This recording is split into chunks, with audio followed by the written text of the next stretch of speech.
love you. And Father, we thank you for loving us. And Lord, we ask that you continue to bless us. And Father, we ask for you to continue to forgive us when we fail you. And Lord, today as we conduct the business of the people of Jackson, we ask for your help and your guidance and your wisdom. For we do want to make Jackson a better place to live and a better place to serve you. And these things we ask in the name of your Son, Jesus Christ. Amen. Amen. I pledge Allegiance to the flag of the United States of America and to the republic for which it stands, one nation, under God, indivisible, with liberty and justice for all.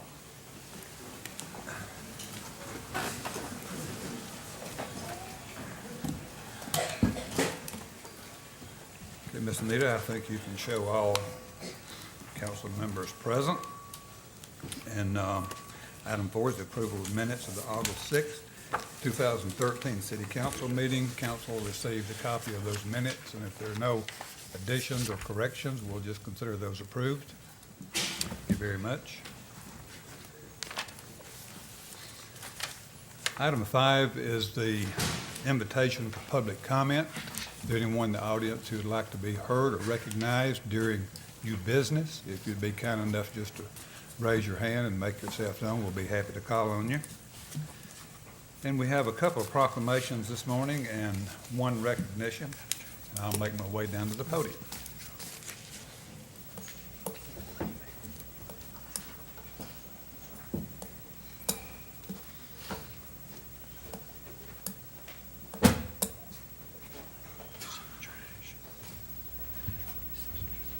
I have a very special recognition this morning of one of our local institutions. Let me call Vicki Birch up, Executive Director of the West Tennessee Business College. Vicki, you can invite anybody to come up with you that you'd like. If you have some of your staff here, ask them to come up. Y'all like to come up? Y'all come on up here, Wanda. Vicki, y'all will stand over here on this side, and I'll just come on up.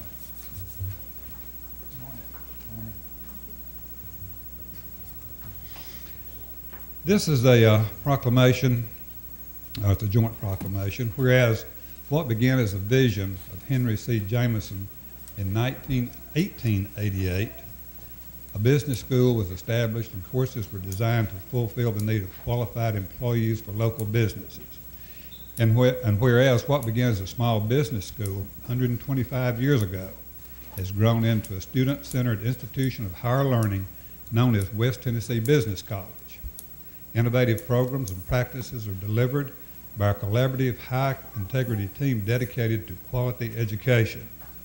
And whereas West Tennessee Business College is an active member in the Jackson-Madison County community and throughout West Tennessee, management, staff, alumni, and students dedicate countless volunteer hours of support for United States Armed Forces service members and their families.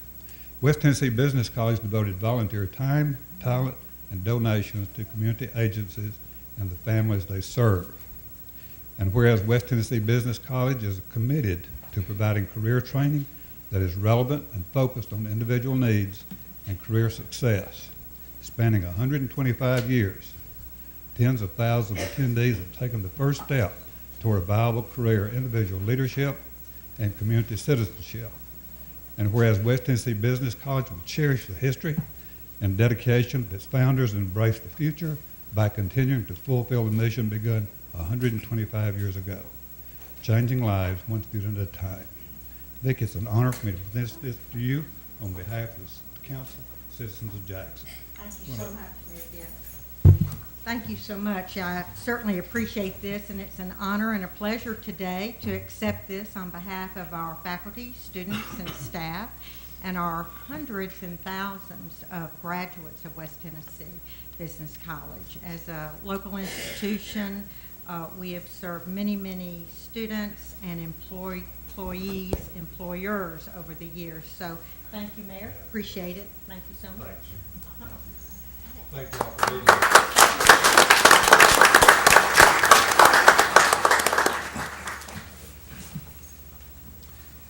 Let me ask also Coach Daniel Arnold Madison County Dixie Darlings to come up. Assistant coaches Michael Cliff, Kirk Gehring, and Mark Levy, if those are here, come on up and join us. And Coach, won't we have the girls come on up, and I'll let you introduce them. Come on up, girls. We are proud of these young ladies for their accomplishments last softball season.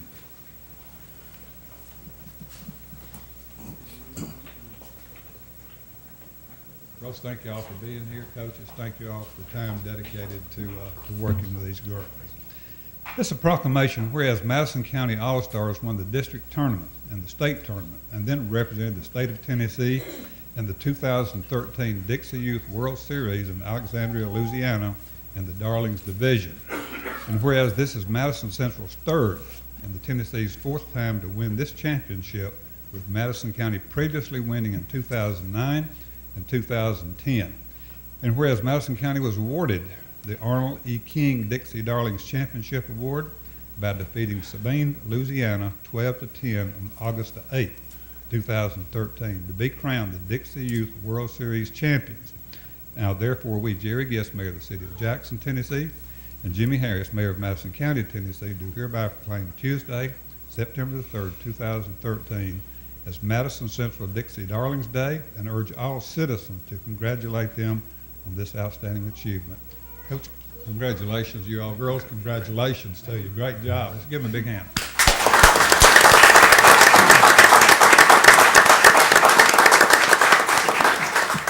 First is McKinley Arnold, Laney Millsap, Carden Vales, Kirsten Perry, Olivia Lee, Amelia Gehring, Katie Diggs, Piper Gardner, Jalen Smith, Audrey Dean, and Kimberly Payne.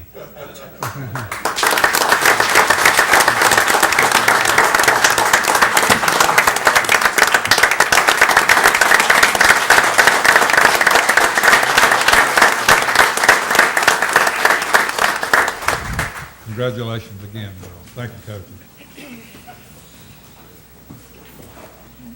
Let me ask Councilman Ernest Brooks to come down and join me at the podium for the recognition of students and Do the Right Thing program. Councilman? Good morning. Thank you, Mayor.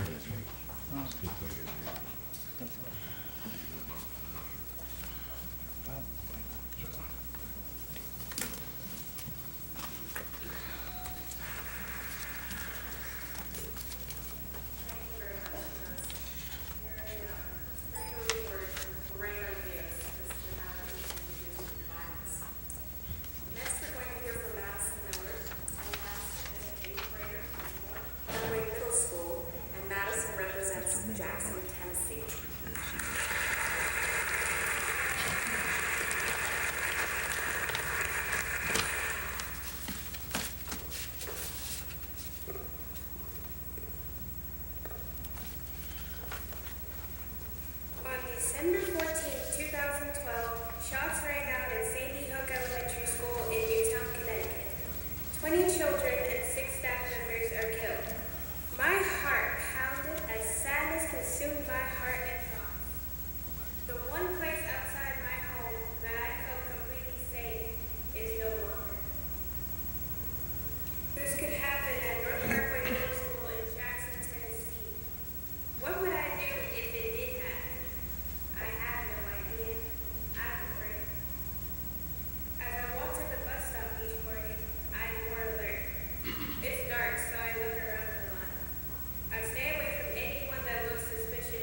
Thank you, Mayor and Council. I just wanted to, and thank you for indulging me, I just wanted to take the opportunity to exhibit what some of our young people are saying about youth violence. Very quickly, if I could read from the Congressional Record Proceedings and Debates of the 113th Congress, Washington, D.C., May 17, 2013, United States House of Representatives honoring students for participating in Do the Right Thing Challenge. Mr. Speaker, I rise today to congratulate students from Jackson, Tennessee, who participated in the Do the Right Thing Challenge. It was an honor to have these students visit me in Washington, D.C. The Do the Right Thing Challenge program is geared towards students during some of their most trying years, middle school. This program gives middle school students the opportunity to discuss and write about the violence they see in their communities, for some in their own homes and neighborhoods, and understand how it affects their lives. The goal is to help students recognize the causes of youth violence and make a commitment to do something about the problem. I commend the efforts of the Jackson community, City Councilman Ernest Brooks, and the school system for working together to combat the destructive effects of youth violence. I'm especially proud of all the students who joined the discussion by participating in the Do the Right Thing Challenge and made a commitment to be a positive force in their communities and pursue a path of success. Thank you, and I yield back. Stephen Fincher, Member of Congress. And I felt that surely if Mr. Fincher can go into the well of Congress, we here in Jackson could honor our students as well. So at this point, I would like our Do the Right Thing students who are here in the audience to please stand.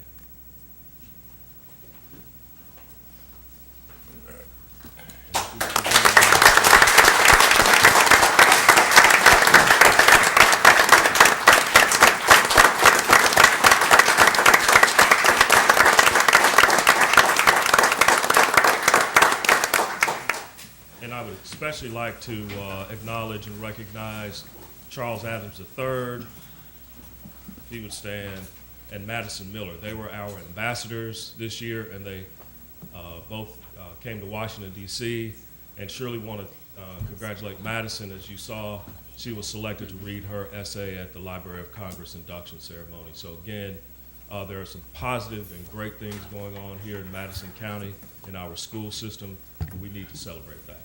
Thank you.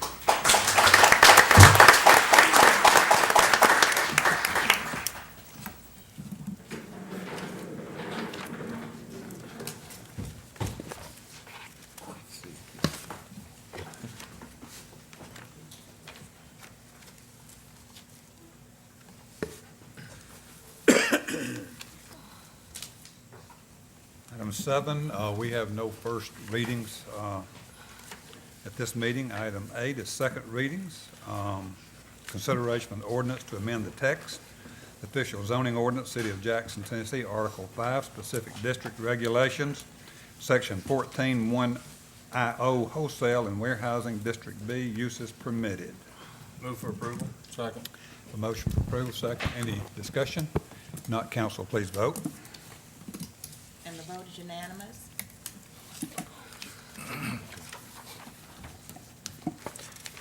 Council will permit, can we go to item 2 under new business, and that way it'll tie all the other business together. If there's no objection, we'll go to item 2. It's consideration of street acceptance in North Point, Section 10, a portion of Hanover Drive. So moved. Have a motion and a second. Discussion from council. Council, please vote. And the vote is unanimous. Okay, we'll go back to item 9, new business, proposed park development projects presented by Recreation Parks Executive Director Tony Black, Jerry Helms, President of Better Tennis for Jackson, Charles Baldwin on Tennis Committee, and Pope Mulheron, President of Jackson Area-Wide Soccer, JAWS organization. If y'all guys would come forward, if you wouldn't, just have a seat up front.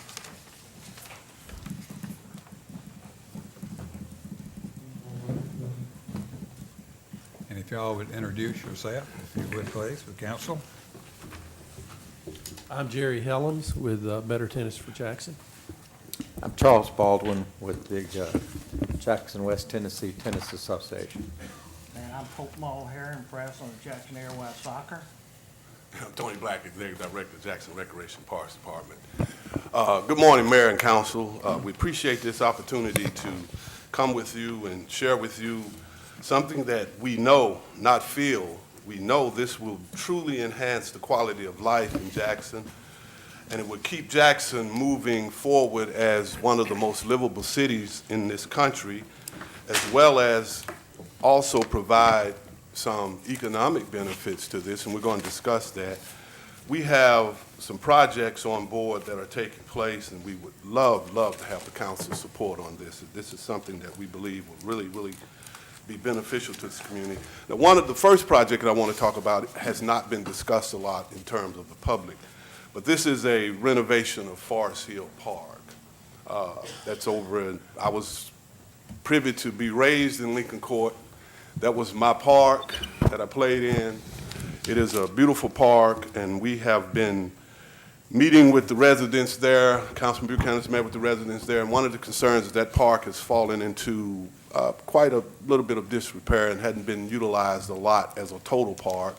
We have a brand-new playground that's about 3 years old that is utilized a lot. We have basketball courts that are utilized a lot.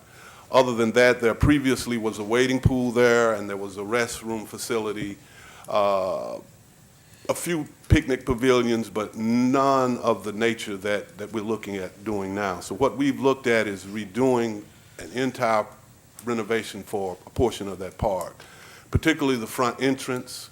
There's an old brick entrance in a big hill that is not ADA accessible.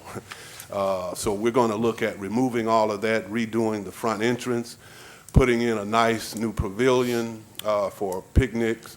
Also, we're talking about putting a drive up with some parking for vehicles, as well as some major landscaping things there, refencing some of the ball field and the basketball court, and water fountain, and a new restroom facility there. So that's with the Forest Hill Park. It's one of our oldest parks in this system. Matter of fact, when I say it's old, I'm 59, and I used to go to Forest Hill when I was 9, 10, and they had an outdoor program, and I remember Mr. Dunk was the superintendent of, well, the director of recreation, Dunk de Montbrun, and we had a lot of activities there, and we are in the process of trying to bring that park up to the level so those residents there in that area can be proud of that. And so that's something that we're moving forward on. I might also add, to give the council an update, we are working very closely with Monique Merriweather. We're doing some programming over in their community center at Lincoln Court. We are involved in helping her with the tutorial program as well as some programming there. So we're making a concerted effort to really enhance the quality of life around Lincoln Court area. So that's the first project. The second project that we're involved in is a development of a tennis complex. And we're in the process now. We found a site. We're in the process of assuring that that property will be beneficial and would support tennis courts and that type of facility that we want to put there. We're looking at, ultimately, this is a phased project, ultimately ending up with about 20 courts. It is something that we feel will enhance, and I'm going to allow, at that point I get through introducing the other project, I'm going to allow Mr. Helms and Mr. Baldwin to give you a more detailed experience in regards to that particular project. And then the third project is we're looking at reconfiguring North Park to add additional soccer fields. We've had a shortage of soccer fields in this community for quite a while. The soccer community has been a very, very good community in terms of things they try to do with our young people. And they've been a very patient community in terms of dealing with the facilities that we have and provided for them. But as soccer has grown, they've had problems with practice areas and enough fields for tournaments and the turnover because fields have to rest. So that's been a continual problem. And I have Mr. Pope Mulherland who will discuss that with you in regards to what we're planning on doing at North Park. We've been working very closely with both of these groups, and we've made a lot of progress. And with that, I'll turn the tennis portion over to Mr. Helland and Mr. Baldwin. Thank you. Thank you, Tony. And thank you, Mayor and Council Lady. for inviting us and allowing us to come share this with you. About a year and a half, well, let me start off. I moved here, I'm not a Jacksonian, I moved here from Franklin, Tennessee. And I moved here for possibly 2-year stint. And after coming here in 2001, I decided this is the place I'd rather live. I said it's easier to get around in. It's got a community that steps up. And since I've been here, there's been 3 tornadoes hit this town, and I have seen firsthand, even come close about a half mile from my house, what this city has done and can do. As Tony said, we are experiencing a problem in our tennis court facilities. We started noticing this about a year and a half ago. I did, when we tried to get an indoor court. We have only 2 indoor courts, public courts in this town, and we had over 200 people trying to all sign up for this indoor time. It's the first time I'd played indoor, and so it was new to me. But I did get some time. I enjoyed it, but it was not enough tennis. And so after the spring came, we noticed again our outdoor courts we didn't have enough to handle the demand that we have today. The tournaments and league plays and the private play has just overburdened us with what courts are available that are playable in this town. Conger Park is a tennis complex that's been here for about 50 years. It wasn't built with the state-of-the-art technology that we can build courts out of today. And because of that, our courts have really took a tumble. We've had the Park and Rec, I believe Tony took 2 of our courts out of play because of a danger to the players. Yeah. And since that time, that happened about 3 months ago, since that time the condition of the sidewalks and erosion is also a problem there. We've had a couple of people fall that were just walking down the sidewalks. They are in pretty bad shape. If you ever have a chance to go visit that, you'll see that. I want to mention, I have with me Charles Baldwin, and do we have any other of our members here? Would you please stand? These are some other members that are helping us, and it's not me and Charles. Thank you. It's not me and Charles doing this. We've been meeting for over a year. We've met with the mayor. We thought first, well, let's just talk to the city about our problem. And he says, well, we're open to suggestions. Why don't y'all come up with a plan? So in doing so, we started doing our studies. We started looking at where the people live that play tennis. Charles has got a demographics map that we have come up with that he'll bring up here in just a second. And this demographics showed us, here's a broad view of Madison, well, actually of Jackson. It gets bigger than this. What we did, we pulled all the people together and pinned them on a map showing you where they live. Go back to the previous one. As you see, most of them live right dead around the interstate and north. We have people from Medina, from Brownsville, Paris, Milan, just all around that come play regular here because they don't have good facilities. But as you see, go back to the second one. As you see, most of our tennis people live north of North Parkway and actually north of the I-40. So in looking at that, we wanted to make sure that we located something.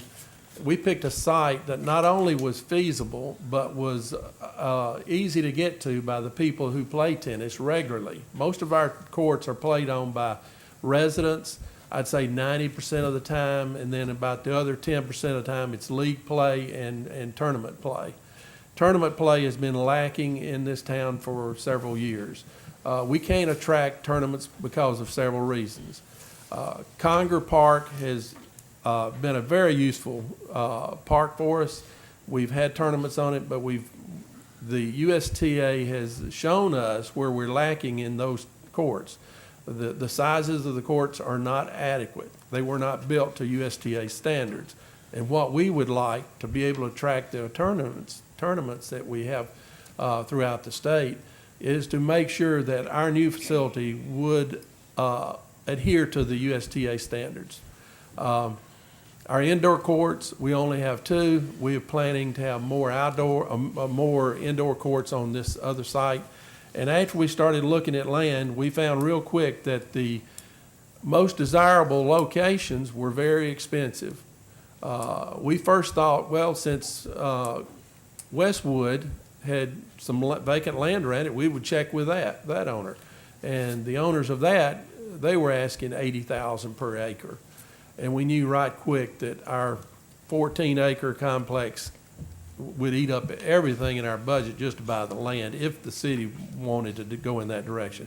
So the mayor informed us there's got to be better priced land. So we found a piece of property at Highland Green Golf Course. When it came up for sale, we all noticed that and said, wow, it's not like having it out at the ball fields where all the terrain is real hilly and expensive to construct a project like this.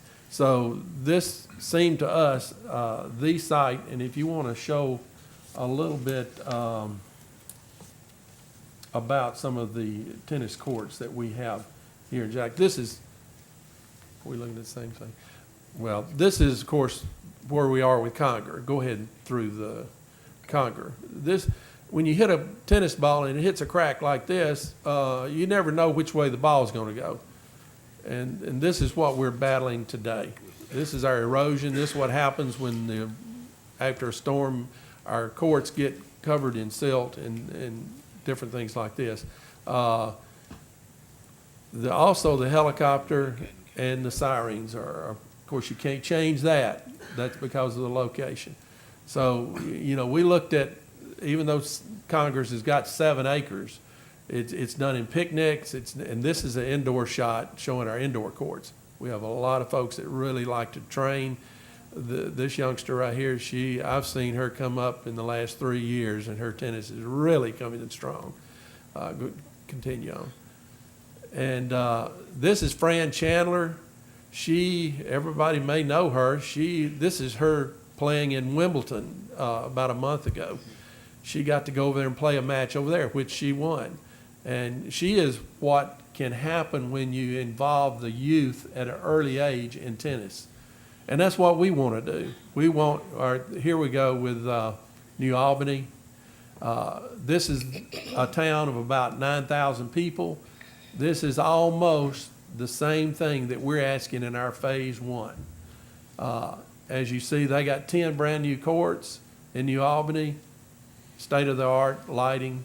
They've got pavilion, which we're wanting. They got concessions and bathrooms. They got room to sit around. Here's another shot of a neighbor near to the south of us, Tupelo. They've got a nice new addition to their older complex, but they had the land to do it. We don't have the land to do it. And here's Murfreesboro, where we have a lot of, I think every year we get to go there because they win the bid on tournaments. We don't get to bid because we don't have the facilities. Here's some of our players over in Murfreesboro, and we've done quite well over there. You have all ages that play tennis. You have all parts of the family that play tennis. What's missing is going after the youth in this town. And we want to go towards bringing our youth involved, getting them involved in a sport. Tennis, by the way, is the only sport that you can start out in learning and not have to sit on a bench for the rest of the year until you get good enough to be pulled off the bench. You're going to play in a match no matter what, as soon as you learn how to hit a tennis ball.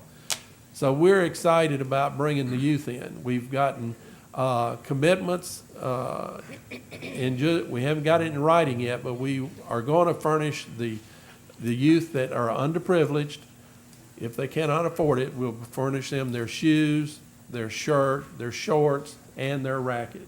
And the last piece to that puzzle was transportation, and Tony informed us that won't be a problem. He has 4 vans, and anybody needs a way to and from the tennis court, whether it's for a lesson or a game, they're open to giving them that ride. And so I think we're pulling together everything that we need to do.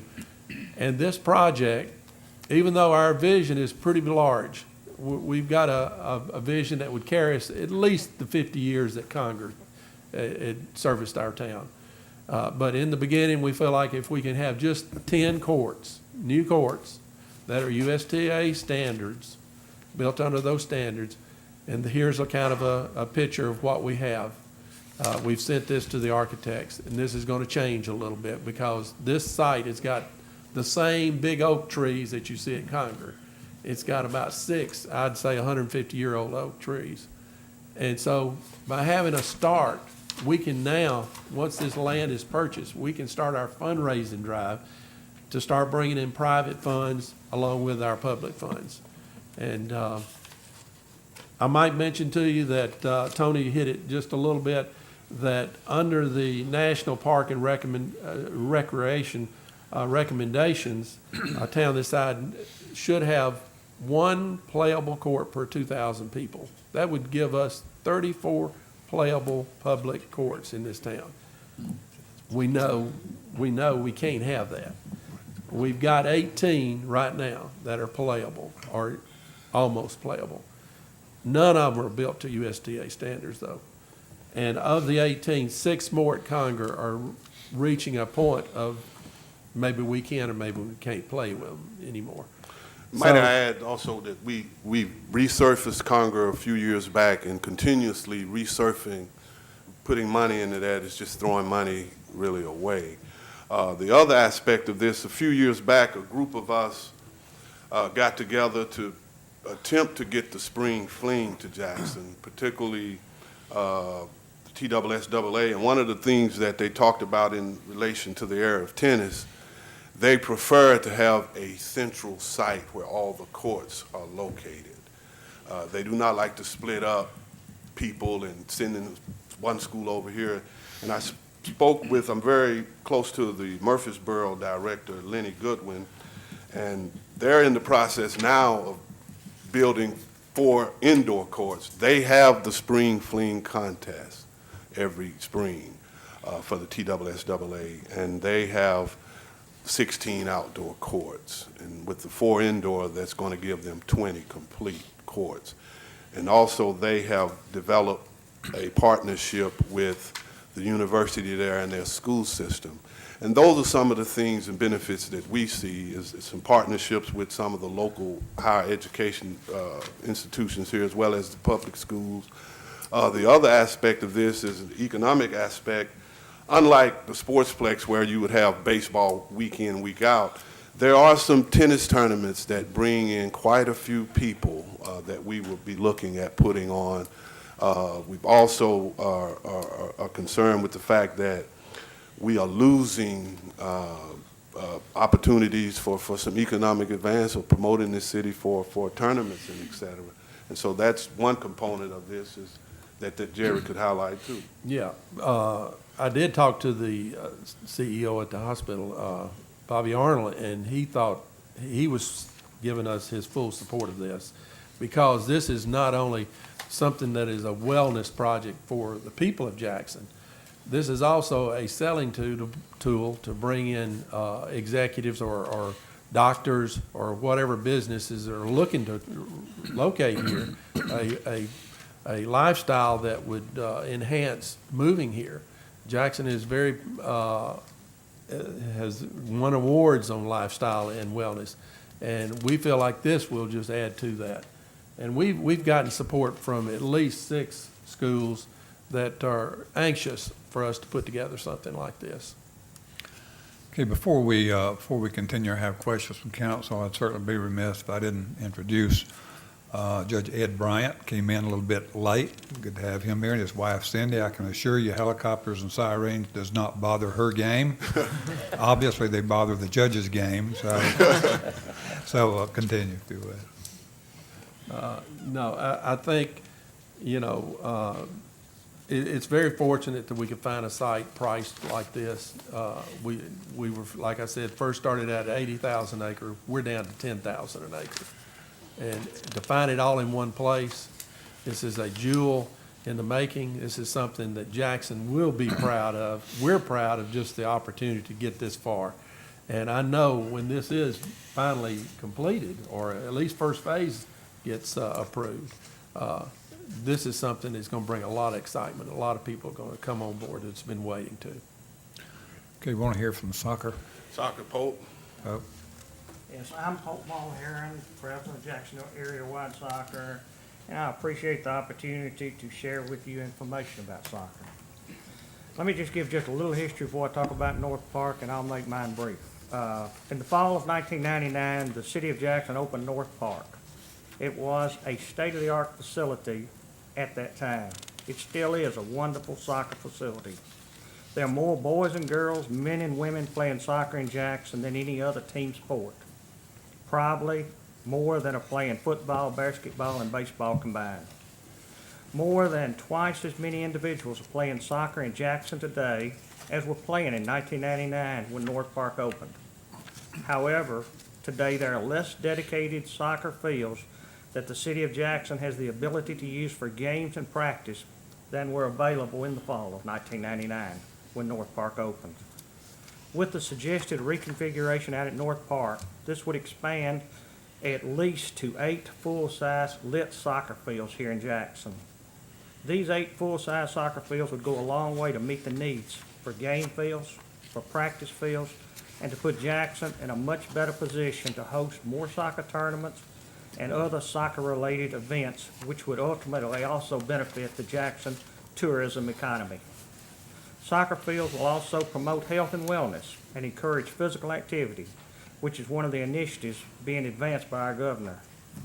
Soccer is growing in our community more than any other team sport. This suggested reconfiguration of North Park will be important in allowing the city to keep up with the increase in demands of the soccer fields. Specifically out at North Park, we are talking about just reconfiguring the park and better utilizing what we have. We have baseball fields 1 through 4 that are used for T-ball and are used for coach pitch that are really only used like 6 weeks a year out there. But that greatly limits what that area of North Park can be used for because of the way the structure is out there by having the backstops right in the middle of the largest area of space on the south side of North Park. A proposal was made several years ago, and we did not do anything about it then, but it makes more and more sense today. Quit playing from the inside out, quit playing from the inside out, but start playing from the outside in, which means you could eliminate the backstops right in the middle. By eliminating the backstops, then we could get 2 full-size soccer fields there, and still, when they were playing T-ball and coach pitch ball, they can play from the outside in and still use those fields. So therefore, the fields are not being taken out of service for any sport. It's just reconfiguring what we have to better utilize the space that's available to us. Over on baseball field 5, we're hoping to fit in another full-size soccer field. Hopefully we rearrange it where we don't even have to touch the walking tracks out there, but just do everything within the framework of what North Park already is, just reconfigure it a little bit better so as to better utilize what the city has available. Any questions? I'll be happy to answer them. And Okay, go ahead, Tom. to add to that, we're meeting this week. There's grant opportunities also for the lighting component for existing fields. Now, these grants do not apply to new development, but for existing fields where you don't have lights, up to $100,000 from the U.S. Soccer Foundation, and we're meeting. The grant period time frame opened the 1st of September and closes at the end of the month. So we will be applying. We will be meeting tomorrow to lay the groundwork, and we will be applying for a grant for the existing fields to get lighted.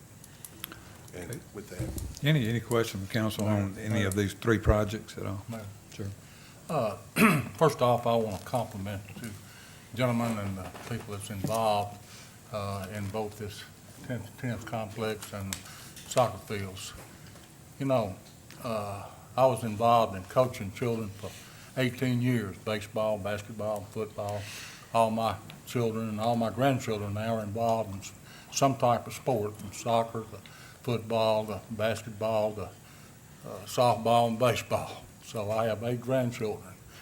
And when you've got a family, this is what we need to do. We need to have something available to them that they can take their time up with. And I appreciate the fact that we've got people that's interested in the whole picture. It's a broad view of what we need to do here in Jackson. And I'm really impressed with the fact of what Mr. Helm said about providing children the equipment they need to get into the sport. And there's some children that just can't get into it because they don't have a racket or they don't have the shoes or whatever. And so this really impresses me, and I want to thank you all. And with that, Mayor, I want to make a motion that we, there's no motion. I don't think so. The next item on the agenda would be hiring the consultant, and that would be, in fact, approval of the plan once that's done. I got you, all right. But anyway, I want to thank you all again for everything that you've done and the work and time that you put into it. Mayor, I have a question if I may. Or Go ahead, somebody else. Councilman Brooks. Yeah. I guess my first question is kind of a general question. I don't know if Stan needs to answer this one, but the project is going to be phased in, correct? Stan, would those phases go to planning and then come back to us? How would that work? You're talking about from like a planning or zoning approval Right. process. It's a governmental park, so it doesn't follow the normal, process that like private development would follow. Mhm. It would just basically go through the normal construction drawings process and the permitting process, but that's all. So it would not come back before us? No, because, governmental activities don't really need a certain zoning class Okay. to do those things. Okay, thank you, that's important. Secondly, I guess my question, and Mr. Black, you mentioned several times the opportunity possibly to bring the spring fling here. With this project, that would move us forward in the area of tennis and soccer, but we would still be lacking woefully, I would think, in the area of track and field, isn't that correct? Track and field particularly. Baseball, we had that covered. So Right, and. Track and field, the only official track and field facility in the city is USJ's track. Right. And the school system and the city has been lacking a regulation track That's for, right. for years. That's correct. And I think I would be remiss if we didn't discuss at this time the opportunity to add track and field into this entire project or process. And I would just impress upon the city and your group possibly to look at that as well as soccer and tennis. I think to do a comprehensive, bigger project that would include track and field would serve the city even better. But I do commend you on your work, and I do support at least moving forward on what we have before us today. Thank you. Thank you. Any other questions or Mayor, comments from question. council? First, I'd like to commend you on the work and taking a step forward to increase health awareness and tourism in Jackson. My question is for Mr. Black. If we move forward with this project, what does the future of Conger Park look like? It doesn't change. Okay. Conger Park will stay there. We'll still keep courts there, but there are a couple of courts that are definitely just really would be out of the mix, but we would keep some courts there. It would not be closed. In the park portion of Oh, yeah, it would stay there, definitely. Okay, I have a question related to Conger Park too. You say there are 2 of the 8 courts that are just out. Okay. And you said 6 of them need quite a bit of work. They're playable, but Playable, Yeah, okay. Are there plans to fix those? so we would that- have to keep some upkeep in them, for Can they sure. meet the USTA standards? No, they weren't built at that There's standard. no way that we can No. get those up to that? Not to that standard. Okay, but you do Without have, taking them all the way out completely. okay, but you do have in your budget to fix those, to get those playable, to improve those. Not now, but we will. Not now. Yeah, but I mean, that would be a capital It request. just seems to me that we need to fix the ones we have before we build more. But I'm excited about this, and I think you have done a wonderful job. I had a whole lot of questions, but you have answered. One answered them. caveat to Conga to help you out is it sits low, Right. and all the water from that Erosion. parking lot runs right down. We've had meetings with the hospital people because on occasions, water has flooded their maintenance facility there, and we've done some work to correct it. And we always try to maintain it, but when it rains a good rain, it washes down through there pretty good. Okay. Mr. Helms, like I think it was Councilman Cisco that commended you on having a plan for underprivileged children. And that, I agree with that, that's great. The shoes, the shirts, the rackets, the transportation, where's that money coming from? It'll have to come from private. Private? Yes, Okay. ma'am. All And right. I spoke with a doctor, and he had said about 9 months ago that he would like to fund that for at least 1 or 2 or 3 years. Okay. Now, we hadn't selected a site, so we hadn't got anything in writing, but I feel like that'll be so easily achieved that that's not going to be an issue, because that's number one desire that we have. And back to your Conger Park upgrade, the problem with Conger Park is the fencing is too close to the court. USTA says you have to have 12 feet between the court and the fence. We got 8. And you're supposed to have 24 feet between the courts. We got 6. And we run it into fences, and we run into each other, or run into somebody's court while they're playing. So that's why, it's tough not trying to doable. expand there and put in a new court. Okay. I might add on the transportation component, we have already began the process where we are partnering with them for programming. That, not unlike JAWS, we have a long-standing relationship with the Jackson Area-wide Soccer Program, where they have really helped us grow our recreational program.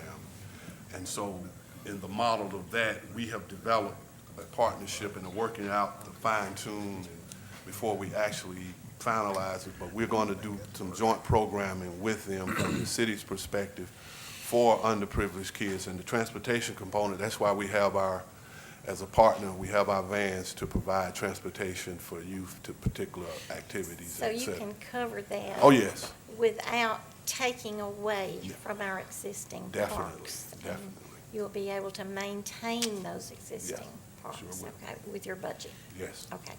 And finally, the last thing on Conger, I guess I'm just concerned that, I don't know what those tennis courts cost 50 years ago, probably minimal. But, I hate to see them just, we just let the water get them, and then what do we do there? Well, You know. we've been repairing them. But I mean, like you said, after a point, I guess it would get to be that we repair them, and then the water gets them again, and then Yeah. it's just, so maybe there could be a long-range plan for providing some other type of recreation there, I don't know. Let me just indicate this, and as far as Conger Park, we've been, for the last 3 to 4 years, we've been in a wait-see situation as far as the future expansions of West Tennessee Healthcare. Obviously, that park is well-suited within their campus. Right now, they've indicated they have other options. One of these days, those options will run out, and I think, as far as just ripping everything out of Conger Park and replacing it with $500,000 worth of improvements, then West Tennessee Healthcare come along like 2 years later and need it for their expansion. So we're kind of in a wait-see situation as far as they're concerned, but I think the full intent of the Parks and Recreation Department and their board is to fully continue to maintain and program Conger Park as it has been in the past.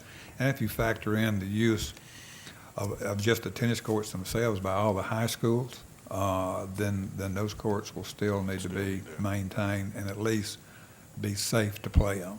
Okay. And might I add, to mention the board, our Recreation and Parks Board did unanimously vote to support these projects.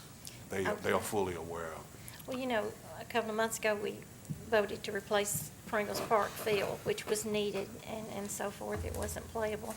I'm concerned about your budget, Tony. I'm getting a little bit concerned about your budget, but you think you can cover all of this? Okay. Yeah, we'll be fine. Okay, any other questions or Yeah, comments? so that was the Yes. question I had, Tony. You're looking at about 400,000 coming out of your capital for these projects. Yeah. What are you cutting out? What are you changing? Well, it's there. I mean, I won't have to change anything. That's the capital part of the capital you all have approved for 1.3 million. A portion of that is covering this, so it Well, you won't. obviously had plans for it at some point. Yeah. So it's not gonna affect anything that you had on the horizon or anything of that nature? No, not right now. Okay. Sure. I'm assuming the 210,000 is contingent upon the land Being suitable. being suitable? And we are in the process now testing the soil, and we've walked the property, and that will come about very shortly, the results. Private monies have been mentioned. Do we have any idea what max amount the city is gonna be doing, or is that just open air? Or? No, it's not open air. I think we have some initial numbers, do we not, Tony? And that's the reason for the next item on the agenda is to award a contract to a consulting and engineering firm to develop those numbers for us, to find out exactly what we can build and make sure the site is suitable for whatever we build, whether it be North Park or Highland Green, the property there. But then we will, after the master plan is developed, which is the next item on the agenda, there will be a cost estimate put on that. And obviously, we're going to have to come back to council for the acquisition of the property from relative to Highland Green, and also some property that we're having to get from the VFW because they have access into the property, but they've already indicated they're willing to give that up, and it'll be approximately another acre, which will be involved in the access to the park at Highland Green. So we fully anticipate by next meeting that those two items will be on the agenda to purchase those two parcels of property for continued development of the tennis complex at Highland Green. Okay, and just one more thing with Mr. Mulheron. I really like the fact that you're trying to refigure what we already have and make the maximum use of it. And just a suggestion that we sort of talked about a little bit the other day when you were at the agenda meeting, of maybe looking at the South Park at Melissa's and maybe looking to see if one of those baseball fields in the off-season could be converted to soccer. I don't know if the council knows, but 2 years ago, the Jackson Parks and Rec started moving the fall games for the younger two age groups out to South. And that's the first time we've ever had really soccer in South Jackson for recreational. This fall, they're gonna have between 65 and 75 U7s and U10 players from South Jackson participating in Parks and Rec, where they don't have to drive all the way to North Park to play. I've already heard the rumor that there are going to be some mothers and fathers talking to people about trying to get one either full-size or close to full-size soccer field available out in South Jackson so that they can meet the needs of soccer as it grows. Because the Parks and Rec thought in order to develop soccer, it's an idea to start at the young age. And then as the children get older, have more fields that are appropriate for that age group. That's why we didn't out at Melissa's Park start off with full-size fields out there. If you're gonna start off with little kids, U6 and U8 years old, you don't need a great big field. You only need your small-size fields. And that's why now we've got U7 fields out there and U10 fields out there to meet the ages of the kids that are playing. But as they get older, you are gonna have to look to the future that you're gonna have a larger field to meet the needs for the children out in South Jackson, to also have the ability to play soccer on an appropriate field. Thank you. Mayor, I have one more question. Sure, go ahead. Tony, in regards to the grant and the lighting, if we do not receive that grant, what's the cost of changing that lighting and so forth Well, to the on- reconfiguration? We've done a figure on one of the fields with Jaws when we looked at lighting, and it was at about $110,000 roughly. Am I correct, Paul? Correct. About that for lighting. And so Jaws has some dollars that I guess he, feel free to say, contribute. We've already pledged to the mayor $100,000 that for any project that he deems necessary, that we will be happy to support his suggestion with a donation of $100,000. And we're also donating at the present time $25,000 every so many years just for maintenance of the soccer fields, so that it doesn't have to come out of the Parks and Rec budget. That $25,000 is not for just basic things, but it's for stuff that you don't have budgeted in there. And we've pledged $25,000 every so many years that the city Parks and Rec is gonna have available to them to be able to do this with. So there's some private money that's from the Parks and Rec Department going back to the Parks and Rec Department. Been a very good partner with the city over the past 4, 5, 6 years. They really have. Any other questions or comments from, yes, Councilman? North Park has how many soccer fields now currently? 5. 5, and then the reconfiguration is going to pick it up to 8 did you full-size, say? well, close to 8 full-size. Okay.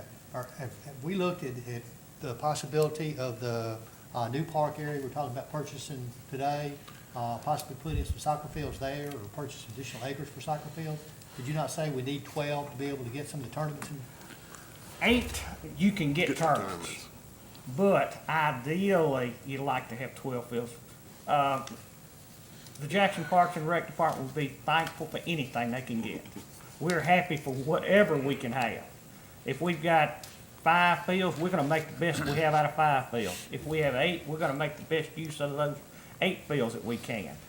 If there would be a consideration to purchase land to, in the future, build some more soccer fields out there, that could also be a good idea. But, whatever, Jackson could be in the ballpark to host tournaments and to host other events, such as one event that possibly can start coming here is what they call the Cold Cup, which is a recreational tournament for all of West Tennessee, which would bring in recreational teams here. Okay, I guess what I'm leaning to is more than, if we had 12 fields, that would give us opportunity for more tournaments, but would that be the only reason we would need 12 fields, or we just need them in general? No, you can use them, and what that can do also, like Tony said, is one of the things about soccer fields is you can't use them 12 months a year. You've got to let them rest, or otherwise the fields are gonna not stay good. You've got to let your fields rest, and by having more fields, if you had places over there like on Highland Green just to practice, that would still allow regular used fields not to have to be used. For practice. And to have a practice field, all you need is just level ground. You don't have to have them lit. All you just have to have is just someplace safe for kids to practice. And honestly, recently, we've been working closely, and we've developed a good relationship with the private soccer club, the Jackson Football Club, the Wolves, as they were called. They recently had a tournament a couple of weeks ago, and they had over 100 teams, and North Park handled it adequately. 8 would give us more flexibility. 12 would be nirvana, but actually, we're still having tournaments with the number of fields we got. It requires a little bit more work, but we've been handling with that number. But 8 would get us to a comfortable level, and we get them lighted. It will allow for opportunity for teams to continue to practice into the night, particularly in the winter when the light gets short. So, Okay, well, I guess my point or recommendation I would make would be, it seems like that we're being able to purchase some of this property for a fairly reasonable price. And to look at the future, we might want to consider getting more than just the 20 acres for the soccer purposes. And that was something I'd at least like for the city to look at. I think that's probably well intended. I think the key is for us to get our numbers back from our engineering and consulting firm to see if we can do what we want to do with the funding we have. And if we can, then maybe certainly with the price of property that's been offered to the city, we could certainly, if the numbers work, we could take a look at getting some additional property in that same area. But we need the numbers first, I think. Okay. Any other questions or comments from the council? Okay, thank you. I'd like to make one. Sure. This is, I really think, a strong point and one we ought to keep in mind. This business about kids that don't have any tennis shoes, don't have any way to get any, shirt, pants, racket. Now, we're gonna help those people so they can start. Is that right? Yes, sir. That's right. Yes, sir. Absolutely. Well, that's a big point. Now, that's a big point. And we all appreciate the work y'all are doing. Okay, thank you very much, gentlemen. Appreciate your hard work and your presentation. Before we go to item 3, let me just indicate that you do have a budget amendment for the purchase of the property. I would ask the council to consider that, vote to approve that amendment. Move to approve it. But we will, with the also consent of the council, we still have some test borings to do on the site. A survey needs to be completed. We do have a tentative agreement as far as the cost of the property from Highland Green, but we also need to negotiate the cost of some property from the VFW, which will provide access us into the tennis facility. So I would just recommend to council that when we do get that budget amendment, to go ahead and approve it before, so we can go ahead and move forward. But the purchase of the property will be on the next council meeting, both from the owners of Highland Green and then also from the VFW, and we can move forward with those acquisitions at our next meeting. So, item 3 is a consideration of contract with Hartfield and Roberts for a master design to develop a tennis complex and a soccer complex. Now, I'm not the purchasing director, but she did email me and said she had a doctor's appointment and if I would sit in her stead for this particular portion. Okay, we have a motion for approval. Second. Is there second discussion from council? Council, please vote. And the vote is unanimous. Thank you, gentlemen, for coming.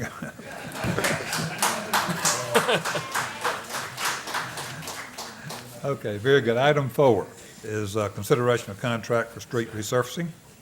So moved. Second. We have a motion, and a second. Any discussion from council?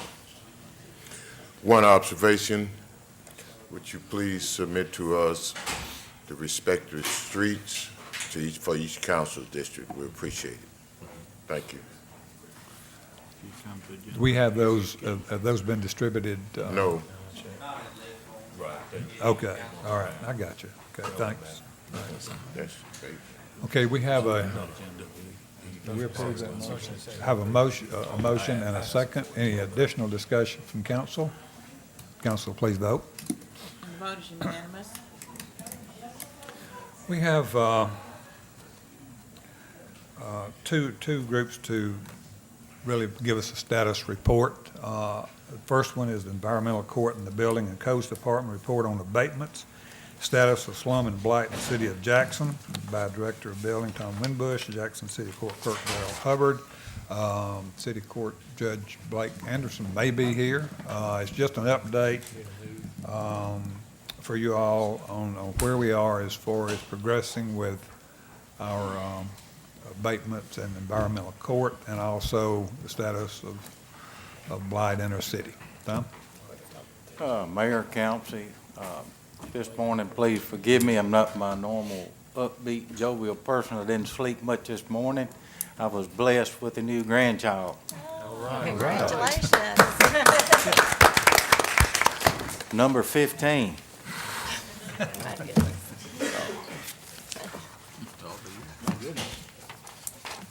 Okay, I gave some information the other night at the pre-agenda. If anybody has any questions on those numbers.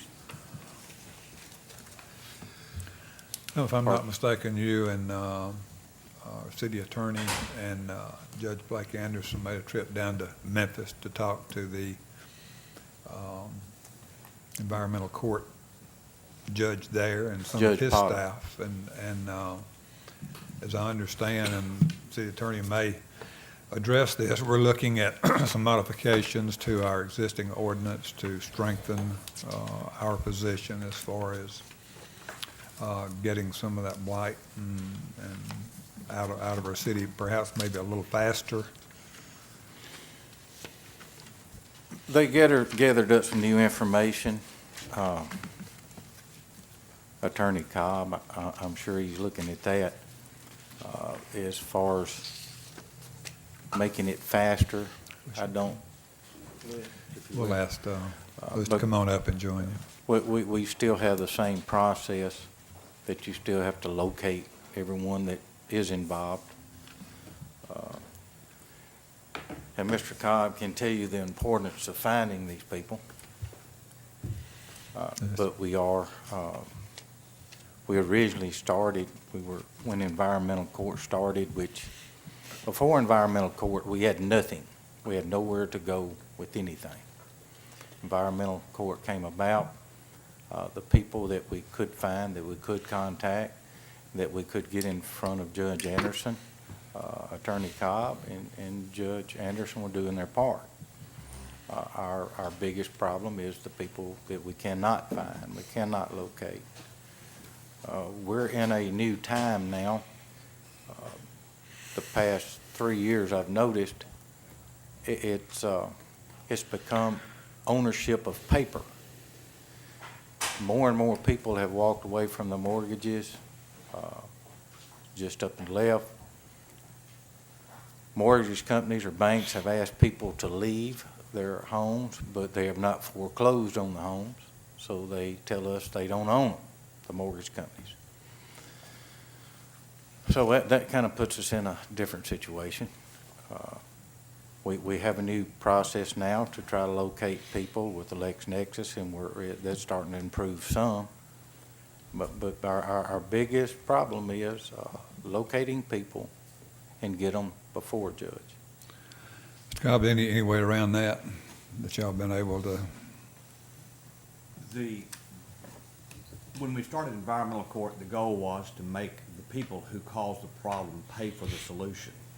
And to do that, you've got to find the people who own the property, enforce a solution, and make them responsible. We've had 2 or 3 issues doing that. One is when you have someone who owns the property who doesn't have the financial ability really to take care of their basic daily needs, and it's impossible to force them to pay $5,000 to tear down a house. Secondly, you have people who just disappear. Someone dies, the heirs are scattered. They say, we don't want the property, and no one will assume responsibility for the problem. The only solution there is for the city to undergo the expense of tearing it down and solving the blight. The third one is one that affects cities all across the nation, cities like Detroit, Chicago, Buffalo, New York, and Memphis has the same thing, where you have prices were sky high, mortgages were up there almost the value of the inflated price, and now that they've ratcheted down, no one wants to take responsibility, including the bank. We're working on a couple of cases trying to be creative and require the banks to either walk away from the property or fix the problem. I think what Tom is talking about is the city can't take action against property without giving notice to everyone who has an interest, real or theoretical. But we've had about 500 or 600 cases we've processed through. Less than 10% have been the no-shows. And so we've gotten all the low-hanging fruit, and it's the harder nuts to crack that we're working on now. Tom, how many locations do you have on the list ready now to come down? There's 12, and they started on that last week. They got 2 on Oak Street and 1 on Eden, and this morning they're in the process of carrying that to the landfill. And then the other 12 will be worked on as a street department. Okay. Can't get to But it. those are ready to come down once Yes, sir. We can find somebody to do it. And we're Mr. working on. Chairman, Go ahead. if I Go may, ahead, Connie. good morning, Mr. Winbush, Yes, sir. Attorney Cobb.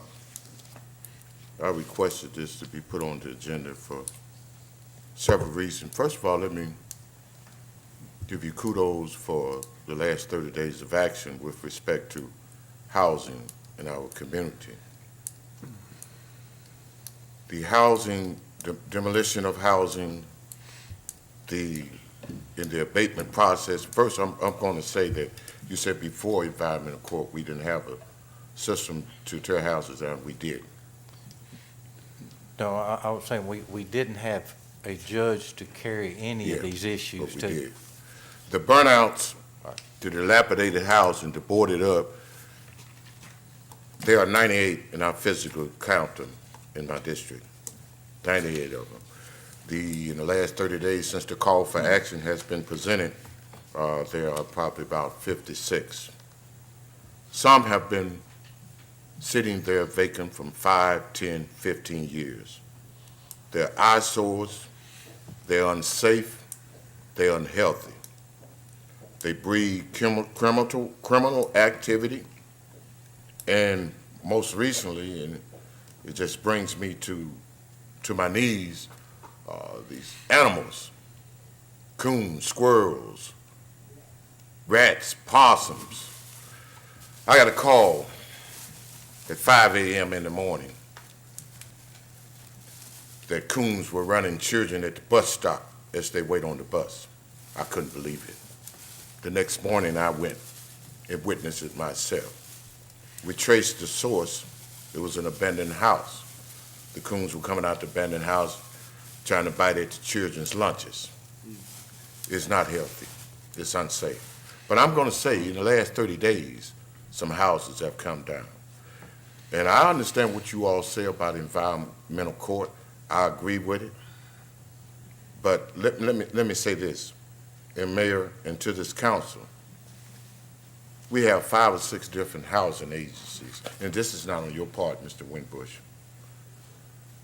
I propose that we make a brochure telling about these housing agencies' availability, their services, and that when we do inspections and we go out, that we pass those out. Not, and I understand the economy, but not just the bulldog tactic. But let's pass those out to show the services that can be provided to the citizens. I propose that we do press releases on housing. See, there's a flip side of the coin that we'll talk about later. It's not just to turn down, it's talk about the stabilization of neighborhoods. Turn down is fine, but then there's vacant lots, and Tom, as you well know, you have to deal with those. Well, we're talking about building new homes, building new subdivisions, and that would be for the next group that's coming up. But I submit to you that these burnouts, and I have witnessed them, that sit up there 6 or 7 years, and Mr. Cobb, I understand the process that we have to do, but I have to hear it every day. I have 68 street captains who report not only criminal activity, but report what the street needs. I have 11 neighborhood watches. And it is unfair to those who are keeping up their properties to have to deal with this. Now, you're talking about stabilizing neighborhoods. We can begin at that point. And Mr. Winbush, what you do is just only part of it. But there are eyesores that sit there that long. And I know that we have to go through the court and do what we got to do. There's 6 or 7 in the last 2 years that I personally had to plead to tear these houses down. And we'll talk about the other side in just a minute as we hear from CRA. But I submit to you, the last 30 days since the call for action has been issued, there's been a heck of a job done by the city of Jackson with respect to tearing down houses, stabilizing and cleaning the ditches and the alleys. See, that breeds criminal aspect. And in my 55 years of life, in my 20 years in public service, I never seen as many coons, maybe it's out of control, rats, possum. I've never seen so many animals running around free in the city. Now, I know that we can't get them all, but we can get some of them. We can't be perfect and get all these animals. Look like the breeding process in these abandoned houses, and it's not safe, it's unhealthy. And I know we can't get them all, but we got to get this under control. We can't be perfect. See, when the eagle drops the hawk, and the hawk picks up the possum and the coon and the rabbits and stuff, and then the bird will fly down and pick up the worm, that's when we'll be perfect. But right now, we got to create an atmosphere that's safe and healthy. Over the past 5 or 6 months, we've been talking about crime. Yes, crime is on the rise. Yes, we're getting it under control. But I submit to you, when these winter months come, that people are going to try to live in these boarded up houses. And as I drive daily, and I'm an advocate of meeting with the people, that's what I hear. It's not crime, the number one problem. It's these houses. I can keep up mine, and this is sitting next to me. It's driving down my property value. But I would like to say, and I congratulate you and the building department for what you've done the last 30 days. I urge you and plead with you for a call for action to keep it going. Thank you so much, Mr. Chairman. Do appreciate that. And we are working on a new list for that area. Yeah, if you could give us the list of the 97 homes, the addresses, that'd be. He has them. Okay, good. Go ahead, Randy. Just to follow up, I guess, on Councilman Buchanan, do y'all feel that the environmental court is showing progress in actually improving the city? Yes, sir. Okay. In the cases that get into environmental court, there is an end to it. I knew that the whole point behind when we created this was actually improve the city, and I just want to make sure y'all felt that we're making progress in that direction. Well, and the environmental court does more than just the tear down of houses. The goal of the environmental court is to catch the houses before they get to that level. That's what I was referring to, the whole process, whether that's actually. And so most of the time, the solution is to either have the owner fix the house or have the owner realize that if they don't fix it, it's going to be torn down and it gets moved in the hands of someone who can and does fix it unmonitored. We also deal with uncut grass and more dog cases than I would have ever imagined. And this time of the year also takes up a lot of time of the housing inspectors because, especially this year, it was such a wet season. Kathleen Honeycutt cuts, I think, a little over 300 properties that the city has on the list, and I send her 20 to 60 each week. So this time of the year is a time that the inspectors are trying to keep the grass beat down, to keep the people happy. And in the winter time, once after the first frost, that's when they get to really concentrate heavy again on abatement of houses. I mean, I hate to say, but grass right now, people that call us, that's their biggest issue. The grass is high, there's rats or snakes, and you've got to go through kind of the same, not as in-depth process, but you have to come back, you do the research, you send a letter, you need to get your grass cut. If not, Kathleen goes mow it. And that takes a lot of time, and these inspectors, they stay frustrated 2/3 of their time because the way the process is in trying to bring stuff to an end. And sometimes it's just, you're trying to put one fire out and this one's getting bigger. One of the problems, or not problems, but approaches has been, if someone doesn't cut their grass and they just leave it to the city to do it and they get away with it, it encourages everyone to not cut their grass in these vacant lots. And we're trying to make the incentive on the landowner to do it themselves so that we don't have to, and if they don't, that it pays for itself. And you charge quite a bit when the city does it, right? Right. To teach them a lesson, yeah. I'm not quite as concerned about the houses that need to be torn down. We do have some like that in my district, maybe not as much as Mr. Buchanan, but we certainly do have a lot of houses that look pretty good from the outside. But when you go in them, honestly, I don't know all the codes that are broken, but sometimes it looks like to me it's enough to condemn them. But from the outside, they look okay. And I've been in a lot of those homes recently, where the ceiling's falling in, where the floor doesn't reach the baseboard, the insects are there, 10 dogs in the house, and all that kind of stuff. What I'm wondering is, it looks like the same landlords are winding up with the citations, and some of the same ones are going to environmental court. And I know in some particular cases that I've been involved with, the landlord does just enough. They go in there and they patch it. But then I don't hear about anybody from the city coming back to see if it's really all been fixed. They just say that I tell them, I've fixed it. And they kind of patched it. But, I don't. So, and I know you may not have time to go back and follow up and see, did they fix all of those things they said they would? Well, that's what we ask them to do.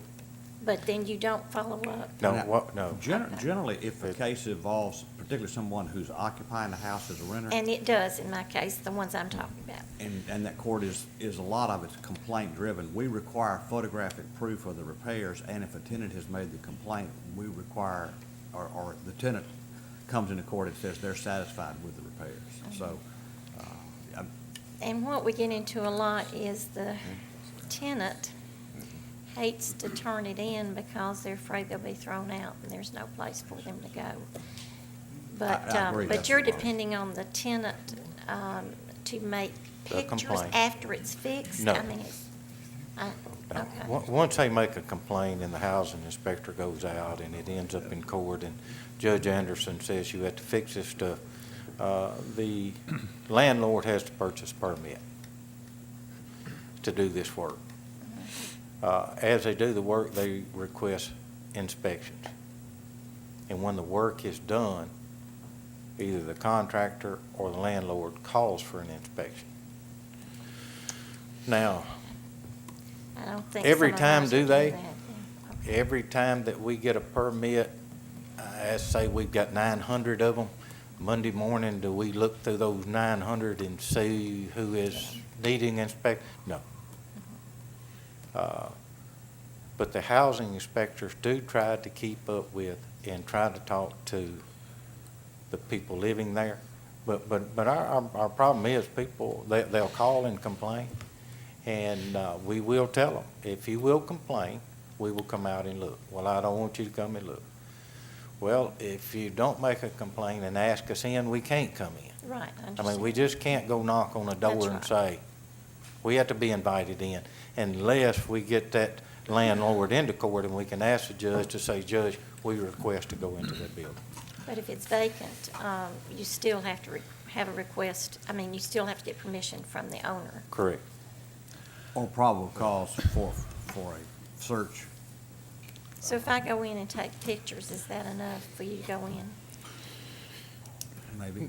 Maybe, okay. You're not living there, but it. But I mean, may- they give me permission to go in. They That do. would- yeah, that would So, be an answer. Okay. If All you're right. there at the Observing request it. of the residents Okay. and take photographs, yeah, that'd be enough to start it. And they might do that because it would be me turning it in and not them. So I think you've answered my question. Mr. Chairman, I'm appreciative of what the city and your staff is doing, but we got further things to do with respect to cleaning up the area. And I hope that the consideration of brochures with all our housing agencies showing their services and information be passed out so that people can know the services that are available to them concerning housing rehab, housing ownership, and all of that. We have 6 or 7 different agencies, and I hope that we can compile that into a brochure or a pamphlet and pass that out. And I hope that we have press releases. Anytime our city, which is livable, and the quality of life is threatened, the stability of any neighborhood is threatened. The district that I represent is a thrown stove that's just about walking distance from downtown, and they both need to thrive together. Thank you, Mr. Chairman. Council, if I could add one more to what you said on that. If we're doing a Yes, sir. compilation of a brochure, I would also encourage to look at renters' rights to be added to that. Because I Yes, think a lot of sir. this problem is that renters come into these landlord situations, don't know the rights they have. So if we're looking at the compilation of a brochure, definitely add that in. I hope they would take that into consideration, Mr. Chairman. I would like to. Any other questions or comments from council? Obviously, we're involved, a work in progress, and looking back past 8 or 10 years, well, I think we've made considerable progress, but obviously we still have a long way to go to get where we need to be. And I think the idea of some public information getting out there of some of the housing organizations would not be a bad idea at all. Maybe Mr. Merriweather can help facilitate that, and working with Winston Henning and some other people. Okay, any other questions or comments from City Attorney Mr. Winbush? Thank you guys very much. Thanks. Okay, item 6 is just a progress report and update on the CRA, Community Redevelopment Agency actions, and have two TIF districts, Districts 1 and 2. And we've got Stan Pilot here, who is the staff liaison for the CRA, and the attorney, A.J. Reed, that represents.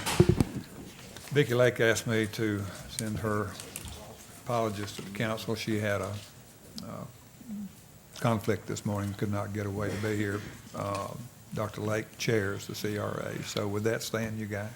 Good morning, Mayor and Council. Good morning. I want to say it's a privilege to work in a community of visionaries. We see it just about every meeting. Someone comes in with a vision of what they want to see next in Jackson, and Jackson has the glorious history of seeing a lot of visionary projects. And we all know that a vision is great, but what is even greater than the vision is when there's commitment and we actually see it turn into something. And that's what I want to show you today is what started out as a vision turning into something that you can actually go out and visit. The next 300 slides, no, just kidding. we're not. Pilot, I think you're talking about the effective end results. That's right. That's right. And we're going to just breeze through this. We're not going to hold you very long because you've had a long session, and we can sum it up very easily. But what you see here is just the artist's rendering of what Jackson Walk was to look like, and if it stopped there, then we wouldn't have much to say about today, but it didn't. And you can see that what started out as a plan has actually turned into reality. And then this is just the entrance going into Jackson Walk with the 2 retail buildings on either side. The lift, which we are very excited about, had the governor come down and visit us, and all fits into this whole aspect of living in a fit community, being well, being healthy. If we're a healthy community, it produces a lot of other healthy things and quality of life that people can be proud of and be enriched by. These are the apartments that are now under construction. We have one that is complete with approximately 52 leases, and that building is just about leased up. The only reason why it's not is because some other people wanted to be in some of the other buildings, and so as they finish, we'll continue those leases, but we're really excited about the progress there.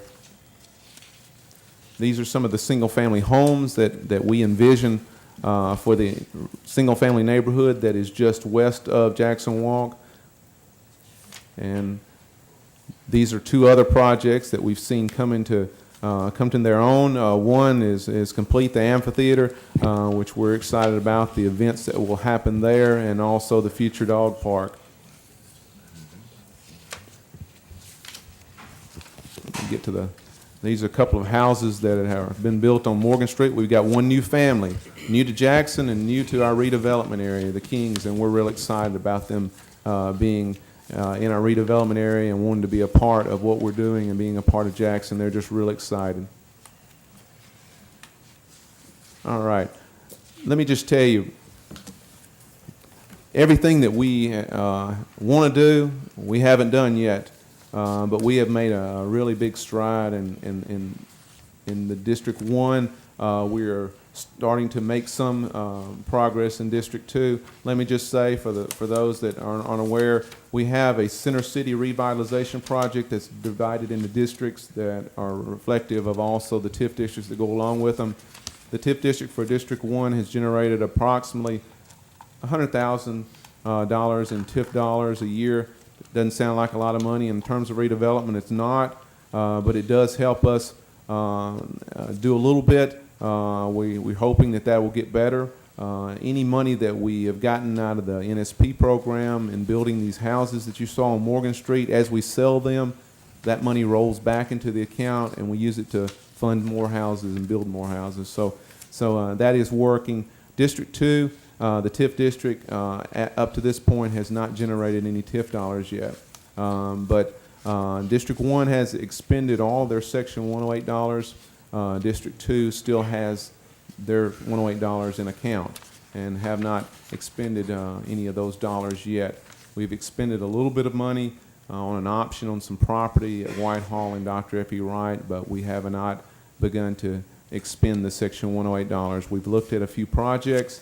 We've looked at some rehabilitations, looked at some public improvements, and we're just waiting for the community to give us a target.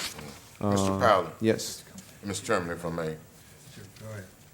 There's approximately $2.4 million in District 2 CRA. Approximately $2 million. Approximately $2 1.6 of the Section 108 and about $400,000 of local money. And the progress of the developments and homes and subdivisions, I see what you have on the handout here. These are the things that we're proposing. That's right. Nothing has really been done. I'll let AJ speak to that because he's our attorney that works with us, and he has been working with the entities that have been trying to put this together. Yeah, Mayor and Council, in about a little over a year ago, in May of 2012, the CRA engaged David Hunt with Hunt Development to serve as the master development partner for District 2.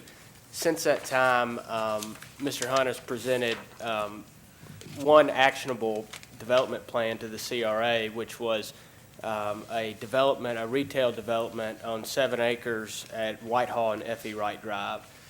The action the CRA was asked to take was to enter into agreements where once the development reached a certain stage and they had letters of commitment from tenants and uses for the property lined up, the CRA would actually purchase the land and make it available for the developer basically free of cost. The CRA has agreed to do that. We're now at the stage where we're waiting for them to come to us and show us that they've got uses for the property, and at the point they do that, the CRA is willing to purchase the land and provide that to them free of cost. The other items you see on here are proposals that Hunt Development presented to the CRA. They were approved by the CRA in concept. The procedure is for a more finalized plan to come back to the CRA to specifically show architectural renderings, how many jobs it will create, the benefits, and then at that point the CRA would provide whatever benefits package they could for the project. For these other projects, we're still waiting for that final presentation to show what would go on these developments. Paradise Cove development, this housing development, is that near the area of Roosevelt Parkway and Whitehall? It was a project that was proposed for that area. The first phase was about 10 lots to come in. There was a couple of proposals. One would come off of Dr. F.E. Wright, one would come off of Roosevelt Parkway and go into development.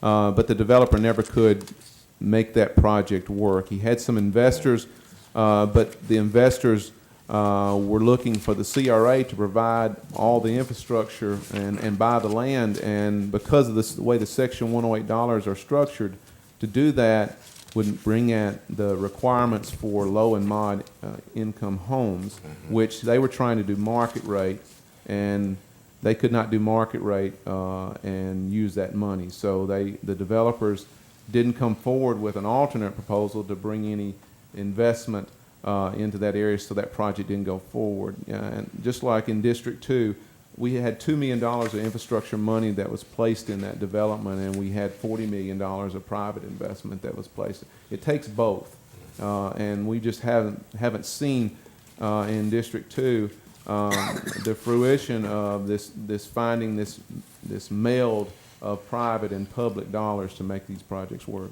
Thank you. I have a quick question, Stan. Yes. And correct me if I'm wrong, aren't there some employment requirements that go along with these projects? And can you explain that and then talk a Okay. bit about how that is either hindering the progress or either helping the progress? Well, when these projects were submitted to HUD, they were submitted for eligibility, and District 1 and District 2 took two different paths. District 1 took a path of public infrastructure. In other words, they were going to use their $2 million to build and improve streets, and that's what they did, to make an environment conducive to development. Similar to what we did on Chester Street. We've spent about $5 million, or will, when all the dust settles, $5 million improving that corridor to make it conducive to business. But District 2 felt their needs were more in the area of economic development, jobs, providing jobs for the people that live there. And that is a little bit different in that, yes, if you use money, there's a factor for every so many thousands of dollars you have to produce so many jobs. Right. But again, that's workable.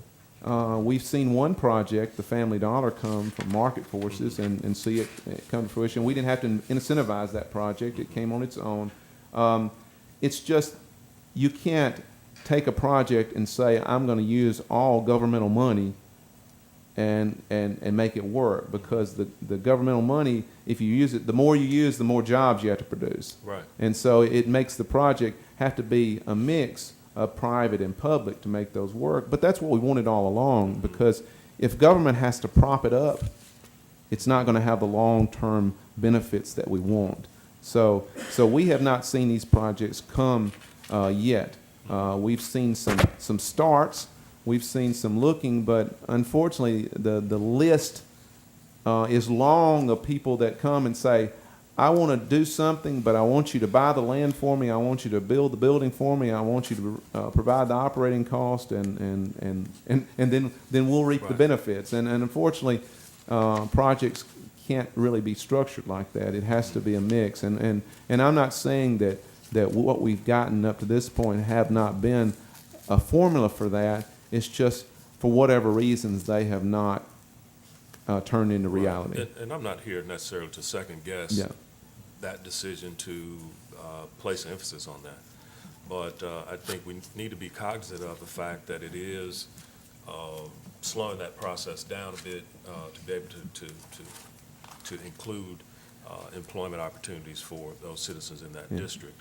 I think it'd be helpful, I know for me, and I don't want to speak for the other council members, but for Mr. Hunt to possibly be here at maybe the next update, so that we can get a feel from him as the master developer, some of his challenges, and I guess like Councilman Buchanan is asking, where are we going with this? We've been at this some time, and I think it's now time to show some concrete examples of progress, and that's what we're all asking. Yeah, and again, we're not trying to really draw a contrast and saying one has not measured up, one has. We're just saying these are the things that have happened in one. This is the things that have happened in other. Sure. And I will say that the path of redevelopment is slow even at best. But some of these projects, the economic development piece can be a harder piece.